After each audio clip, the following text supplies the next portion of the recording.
travaille sur des corrélations. Sans détection de l'erreur. Pour les classes associées à l'université de Marne-la-Vallée. D'abord au niveau de la classe. De nouveaux métiers. Bonjour Jean-Marc Mériot. Bonjour Claude. Tu parles d'innovation ouverte. Ces ateliers canopés que vous créez, c'est un lieu d'innovation ouverte? En tout cas, on veut le penser comme ça et on veut que ça soit la réalité de nos espaces demain, c'est-à-dire des vrais lieux d'échange, de partage, de créativité et permettre ainsi de mettre en pratique ce qu'on peut appeler dans l'innovation verte, l'innovation ascendante.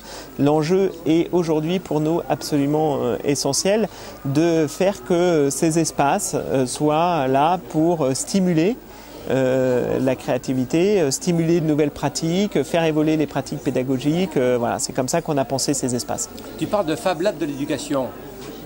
Ouais. Alors les Fab Labs, c'est pour ceux qui connaissent bien le principe du Fab Lab, qui est voilà en tout cas qui a été développé par les MIT, voilà, sur une approche beaucoup plus technique, on va dire, de créer son propre objet, de rentrer dans l'univers des objets créés par chacun d'entre nous. Aujourd'hui, le principe même des ateliers, c'est vraiment aussi être sur cette question du Fab Lab de l'éducation, mettre à disposition des outils, des ressources, des gens, des médiateurs, tout ça, pour faire qu'à un moment donné, on accompagne. C'est pour ça qu'un des piliers de ces ateliers en termes de services proposés, c'est le co-design et la scénarisation.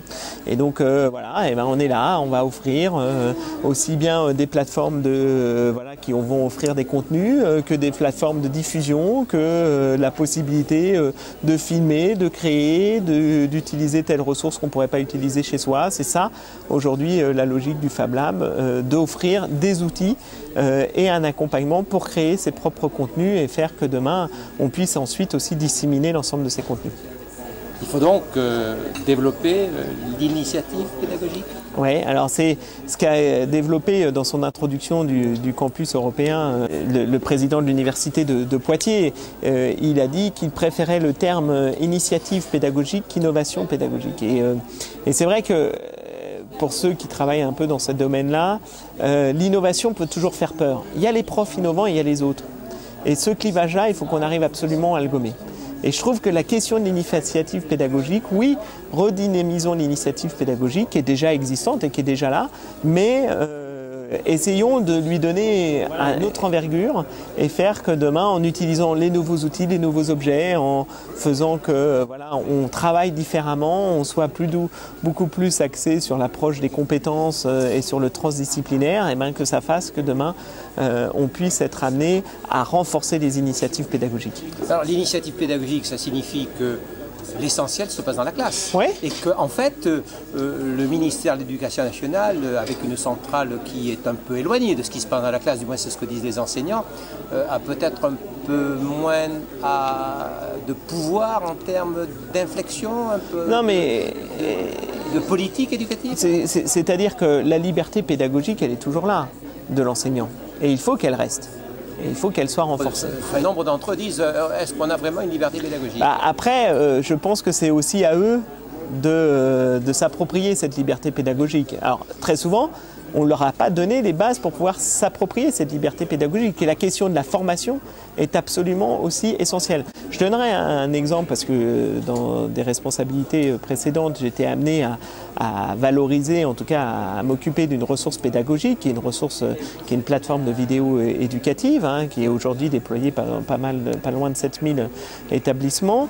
Que nous disaient les profs quand on faisait des retours d'usage? Ils nous disaient, je ne vais l'utiliser qu'une fois que j'aurai maîtrisé la classe. Et du coup, sa pratique devenait innovante. Aujourd'hui, on peut se dire que les études qu'on pouvait faire, c'est qu'un prof utilisait le site.tv à l'époque, alors ça remonte à quelques années, à partir de 35 ans. C'était le chiffre qu'on avait.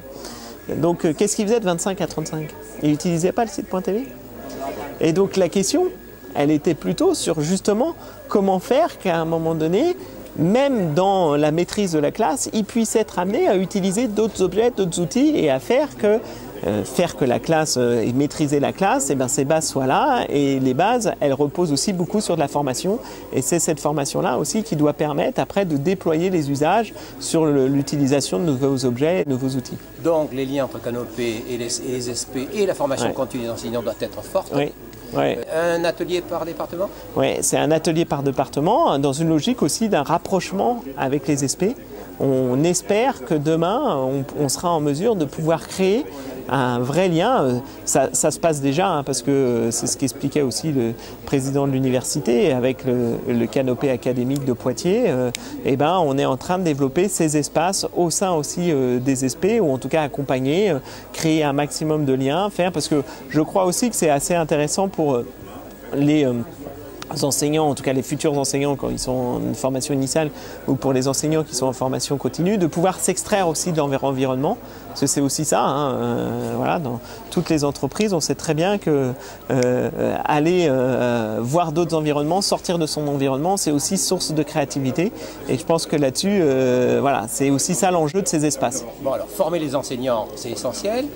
Pourtant, tu parles de la production de ressources élèves centrés. C'est qu'il faut intégrer le fait que la ressource aujourd'hui est amenée à être utilisée par l'élève aussi dans une logique d'autonomie. D'accord ? Et on voit bien la différenciation des apprentissages, elle est réelle aujourd'hui. Les usages, ils sont réels. Et c'est plutôt une approche liée à l'édition pédagogique telle qu'elle est structurée aujourd'hui. C'est vrai qu'elle est beaucoup enseignant-centrée parce que enseignant-prescripteur. Et voilà, et les éditeurs ont construit tout leur modèle par rapport à cette logique-là parce que, bien évidemment, l'enseignant est encore prescripteur. Mais l'objet en lui-même, il faut aussi qu'il utilise les usages des élèves en eux-mêmes. C'est-à-dire que si on va faire juste un manuel qui reste linéaire sans développer de nouvelles fonctionnalités alors qu'ils sont des joueurs de Minecraft ou alors qu'ils sont une pratique de la tablette chez eux ou même en dehors de chez eux, ou voilà, et bien à un moment donné, les usages gameplay comme on peut l'appeler ou les fonctionnalités ne seront pas en adéquation avec leurs usages quotidiens. Et donc la problématique, elle sera réelle parce qu'on va leur offrir des outils et qui ne seront pas à la hauteur de ce qu'on est amené à pouvoir trouver dans les standards, comme on dit, dans les standards du marché. Parce qu'on forme des enseignants qui vont utiliser des ressources dont ils doivent savoir de toute façon qu'elles sont aussi utilisées par les élèves avant, après et par les parents. Ouais. Et donc là, la logique aussi, c'est ce que moi j'appelle aussi toutes de mes voeux sur cette question du continuum pédagogique. Aujourd'hui, c'est comment créer le lien, et le numérique est un formidable outil pour ça, pour créer le lien entre le temps scolaire et le hors temps scolaire. Donc la famille et l'environnement familial, là aussi il faut éviter que les discriminations puissent se créer. La discrimination, elle n'est pas tant sur l'objet en lui-même. Aujourd'hui, les études montrent que même dans les milieux les plus modestes, tout le monde a un ordinateur avec une connexion. La question, elle est plutôt de ce qu'on en fait. Tout à fait. Et ça, il faut qu'on accompagne les parents pour leur faire comprendre quels sont les enjeux. C'est tous les enjeux aussi du développement de nouvelles compétences. Et ces nouvelles compétences, elles sont à développer au sein de l'école, mais elles vont au-delà de l'école. Et ce n'est pas seulement la question des savoirs qui est en question, c'est aussi développer de la compétence. On connaît tout ça par cœur, c'est pas nouveau. Mais aujourd'hui, ça prend aussi une autre dimension avec l'ensemble des outils qui sont mis à notre disposition. Les enjeux de la digital littératie aujourd'hui sont absolument essentiels. La translittératie aussi. Voilà, en tout cas, c'est tout ça et aussi l'enjeu de l'école, c'est avant tout aussi de créer des citoyens éclairés. Avec tous les outils qui sont mis à leur disposition, on a besoin aussi de renforcer cette dimension citoyenne de chaque élève. La politique de canopé que tu mènes présente au moins une originalité et qui est peut-être une nouveauté, c'est ces relations particulières qui sont établies avec la recherche. Et ici à Poitiers, avec Tecné, je pense que vous inaugurez une autre forme de collaboration, de coopération tout à fait nécessaire pour que le numérique éducatif progresse, c'est la relation avec la recherche. Est-ce que tu peux en dire quelques mots ? Moi, quand je suis arrivé à la tête de l'établissement, j'ai très vite identifié les acteurs présents sur le territoire.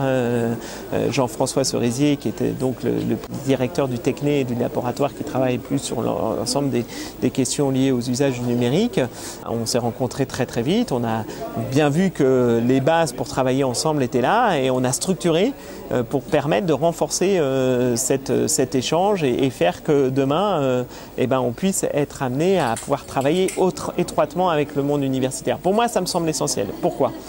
Parce que, sûrement parce que j'ai une formation universitaire à la base, l'université reste pour moi l'élément clé d'ouverture sur le monde.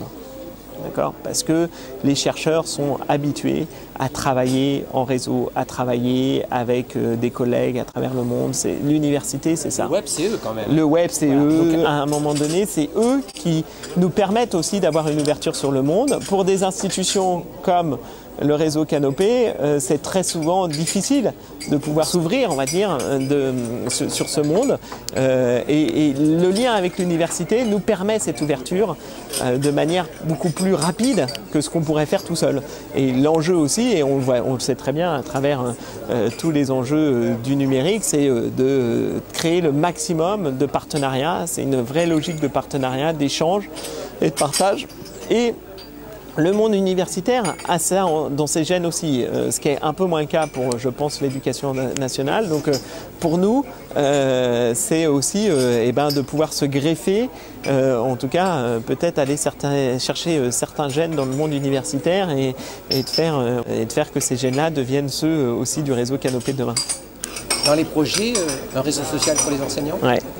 Donc on a un projet. Quelques mots là maintenant ? Ouais, on a un projet qui est celui Via Éduc, qui est en cours d'expérimentation en ce moment, qui va être une très belle offre, qui va nous permettre de faire qu'on soit en mesure d'offrir aux enseignants une vraie plateforme d'échange, de partage de contenu libre, accessible. Alors on la veut très enseignant centré là, à contrario, parce qu'on estime que c'est fait pour eux. C'est pour eux, c'est fait pour eux. Après, on réfléchit à des modèles pour pouvoir l'ouvrir au monde. Et ça, on est en train de voir comment on est en mesure. Et puis de créer aussi des constellations. C'est-à-dire que de se dire, il y a des briques qui sont essentiellement pour les enseignants français sur notre territoire. Mais comment dialoguer avec le monde, dans la francophonie en particulier. Mais là, au-delà même, il y a des offres qui sont existantes aujourd'hui, telles que TSL en Angleterre, qui sont des offres qui montrent que c'est possible. Alors, on commence bien évidemment par le premier maillon de cette chaîne, on va dire, qui est l'ensemble de la communauté des enseignants français et après francophones. Et puis on essaiera d'ouvrir ça beaucoup plus massivement après. Et on espère bien que cette offre-là sera un lieu d'épanouissement professionnel aussi. Merci beaucoup Jean-Marc. Merci à toi.